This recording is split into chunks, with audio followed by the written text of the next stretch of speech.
Preceding this event, there was the United Nations event that we've heard about. I'm sure many of you watched it. I had a chance to talk to Mary about it afterwards. I saw you at the screening of the finale of the show, which was a fantastic... By the way, let's hear it for that finale. Yeah.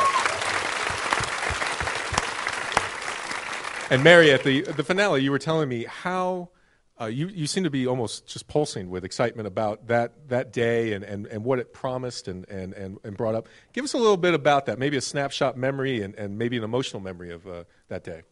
Well, I think it was sort of a feeling of exhilaration in that, first of all, it was such a pleasure and an honor to be with these people who are so brilliant and devoted and have such a perspective to offer us and to give us the comfort of their ideas and the sort of brazen commitment of their ideas in a public forum.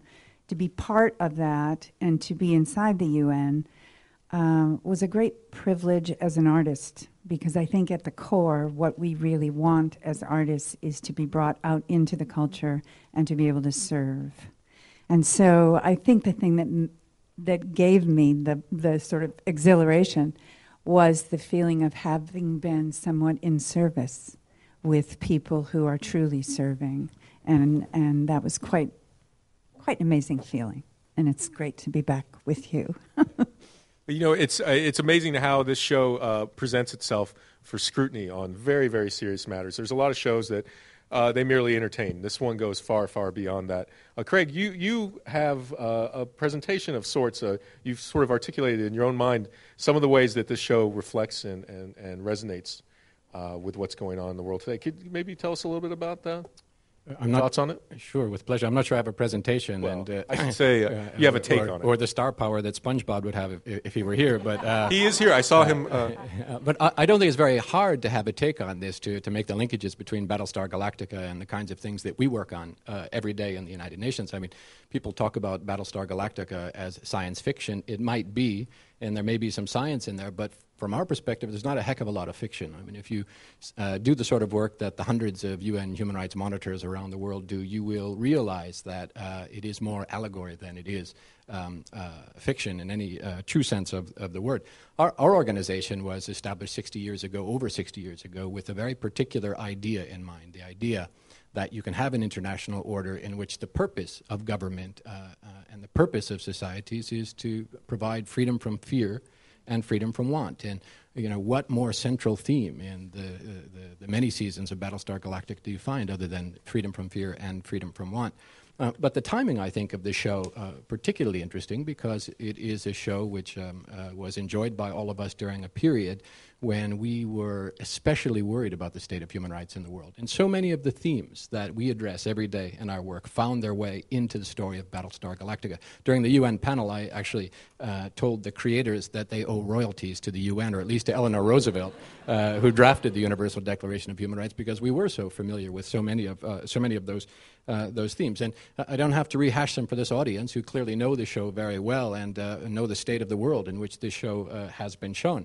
The war on terrorism, for example, when we have seen for many years now the most basic and fundamental ideas of human rights being challenged in the name of some very old-fashioned notion of security. We had thought that we had reached a point in civilization where security meant human security, that every individual had a right to be secure, and that security meant freedom from fear and freedom from want. Not old-fashioned, archaic notions of state security, where security is whatever the government says, but security that says that I have a right to be free from the fear that a terrorist will hijack a plane and crash it into a building and kill me. But I equally have a right to be free from the fear that my government will drag me away in the middle of the night and throw me into a dungeon because it doesn't like my race or my religion or my political opinion. Or at the same time, this problem of the growing number of chauvinisms, or the concept of the other, that we see as people are identified according to I always hesitate to use the word race around Edward because he and I agree that there is no such thing as race. Be careful, dude. Be very careful. I've learned. But all of the ways that societies seek to identify the other, and in doing so to dehumanize them and ultimately to destroy them. And I made a comment during the panel at the UN that at any given moment in history, each one of us is a Cylon, each one of us is a colonial, and today we can be the victim and tomorrow we can be the victimizer, unless we live under a common set of rules that apply to everybody, that protects human dignity and protects us from freedom from fear and freedom from want. And that's what the international human rights movement is all about. That's what UN human rights work has been about. And I think it's very much the theme that underpins so many of the series that we've all enjoyed so much. The piece, I think, that hit home the most for us was the way the series captured the concept of moral relativism or exceptionalism, right? This idea that, there are these rules, these quaint ideas about human rights, but it's a different world and we're under threat and it's an emergency and there are special circumstances. Therefore, in this case, maybe we have to torture people and waterboard them, for example. Well, that's a very dangerous, slippery slope that I think the show demonstrated very well. There are very few, a very small set of human rights that are so absolutely universally agreed as to prohibit their violation in all circumstances. Torture is one of them. What are we to think when we live in a moment in history when people are debating whether or not we should torture terrorism suspects? Unacceptable by any means and in all circumstances. This idea of exceptionalism, this idea that you can find excuses, security excuses for torture, is the same idea that has been used to justify slavery on economic grounds or genocide on political grounds.